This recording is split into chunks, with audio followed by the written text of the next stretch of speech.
తర్వాత మాకు ఎన్నో పంటలు పండుతున్నాయి. మాకు సక్రంగా పంట పండింది, మందులు ఇచ్చారు, అన్ని చేశారు. ఈ పంట దేవుడు సక్రంగా చూసి వాళ్ళిద్దరు చల్లగా ఉండాలి.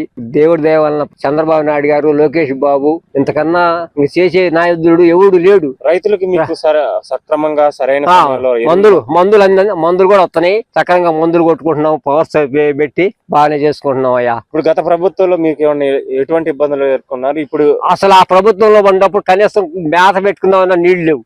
బాయిల కింద కూడా తడుపుకుందాం అంటే మీకు పురుగు మందులు గానీ, ఎరువులు గానీ అప్పుడు ఎలా ఇచ్చారు, ఇప్పుడు ఎలా ఇచ్చారు? ఇప్పుడు బాగానే ఇస్తున్నారయ్యా. అప్పుడు అసలు రైతు భరోసా కేంద్రాలు అసలు ఇలేదయ్యా, మమ్మల్ని అసలు దగ్గర రానిలేదయ్యా. వాళ్ళు దేంట్లో కూడా దగ్గర రానిలే మమ్మల్ని. ఇప్పుడు ధాన్యం కొనుగోలు విషయంలో రైతులకు ధాన్యం కొనుగోలు చేసిన వెంటనే 45 గంటలు డబ్బులు పడుతున్నాయి. బాగానే చెప్తున్నారు. గత ప్రభుత్వంతో పోల్చుకుంటే ఈ ప్రభుత్వం బాగుందా, గత ప్రభుత్వం బాగుంది? ఈ ప్రభుత్వమే బాగుందండి. ఎందుకు బాగుంది? చంద్రబాబు నాయుడు అటు అన్యాయం చేసేవాడు కాదు, ఒకరిని అన్యాయం చేసేవాడు కాదు.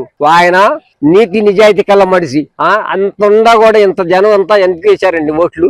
రైతులకి రైతు పరంగా మీకు ఏమైనా ఇబ్బందులు ఉన్నాయా? మాకు ఏది ఇబ్బందులు ఏం లేవులేండి.